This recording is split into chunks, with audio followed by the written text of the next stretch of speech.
Current affairs पढ़ा सकती है शाम को। अब आप आईएएस बनना चाहते हो, आपका दोस्त कह रहा साहब भगवान हमको चपरासी बना दे तो हम बन जाएं। ऐसे आदमी को मार के भगा दो आप। सिगरेट पीने से कंसंट्रेशन बढ़ता है, तो रिक्शे वालों का क्यों नहीं बढ़ता? उनका भी तो बढ़ना चाहिए। सेक्स एजुकेशन को नॉर्मलाइज कैसे करना है? चौराहों के ऊपर एडवर्टाइजमेंट लिखा है, निराश पुरुष मिले। इतनी निराशा इस देश में युवाओं को है, वो लिखते हैं बचपन की गलतियों के शिकार। बचपन में कौन गलती करता है?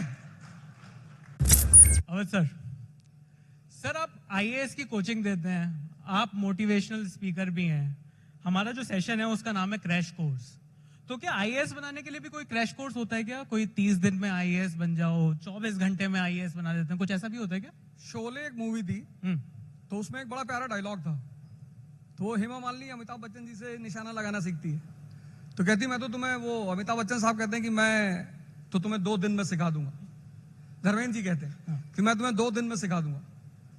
तो Amitabh Bachchan was lying behind him and he says कि बहुतों को तो इन्होंने 2 घंटे में सिखा दिया है।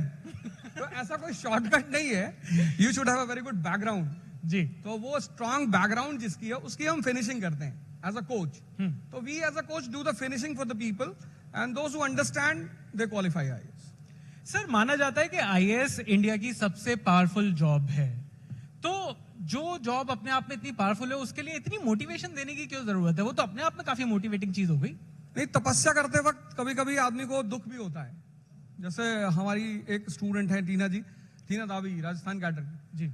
तो उन्होंने अपने एक इंटरव्यू में कहा कि हर दिन लगता था कि नहीं होगा, इट्स अ टफ टास्क। तो या तो आपका मन बहुत स्ट्रांग हो खुद ब खुद कि आप प्रभु राम की तरह 14 साल स्वयं जंगल में पड़े हुए हैं, और या फिर पीछे से आपको कोई चाहिए जो आपको डेली याद दिलाता रहे कि आप राजा बनने के लिए पैदा हुए हो, चाणक्य की तरह। बिल्कुल सर। सर एक डिबेट भी है, अब एक डिबेट के ऊपर मेरे को आपसे पूछना है, वो है English versus Hindi debate. English आना कितना जरूरी है? आईएएस के हिसाब से भी मैं पूछना चाहता हूं कि जो आईएएस की जो अटेम्प्ट जो है, जो इंग्लिश लैंग्वेज में देते हैं, क्या उनके लिए इजी हो जाता है? और लाइफ में भी क्या इंग्लिश जिसको आती है उसको मतलब समझ में नहीं आता? कई बार समाज जो है वो थोड़ा सा क्लासी समझता है, हिंदी मीडियम होता तो वो जुझारू हो जाता, लड़का क्लासी नहीं रहता। तो क्या आपको लगता है कि एक बायस है? बायस नहीं है, लैंग्वेज के साथ कोई बायसनेस नहीं है, पर एजुकेशनल पैटर्न ऐसा रहा। मतलब मैंने बहुत सारे हिंदी मीडियम स्टूडेंट्स को देखा कि उन्हें पता ही नहीं था कि पढ़ना क्यों है। जी। For them E is equal to E. Education is for employment, education is not for employment. जैसे जिंदगी में अगर किसी को करीब लाना है तो डीओ लगाने की जरूरत नहीं। जैसे टीवी में ऐड आते हैं, एक लड़का कॉलेज जा रहा है, लड़कियां उससे बात नहीं कर रही, नेक्स्ट डे वो डीओ लगा के जा रहा है, परिया गिर रही है उसके ऊपर। तो मैं उस आदमी का इंटरेस्ट फाइंड आउट करना है, इसको चाहिए क्या।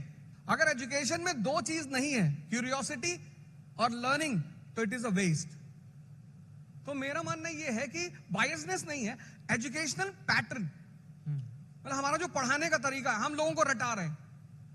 अब तोते को आप कितनी बार भी राम कहला लो, वो बुद्ध तो नहीं हो पाएगा ना। This is the difference. बिल्कुल सर, आपने लर्निंग की बात करी और आपका जो शिक्षा देने का जो स्टाइल है वो बड़ा अच्छा है और आप बड़ा यूथ से बड़ा अच्छा कनेक्ट करते हो। पर युवाओं की एक शिकायत है कि जो समय पढ़ाई का है वही समय प्यार करने का भी है। तो ये जो बैलेंस है ये कैसे बनाना है? मतलब वर्क लाइफ बैलेंस तो बन नहीं रहा है, वर्क लव लाइफ बैलेंस कैसे बनाएंगे बच्चे? जिसका भी मन उसके कब्जे में है। जैसे मैं अपने स्टूडेंट से बोलता हूं, कई बार लोग क्लास में पूछते हैं सर अफेयर करना चाहिए? तो मैंने कहा यार, if you are lying down in lap of a girl and you are thinking about national income, तो करना चाहिए।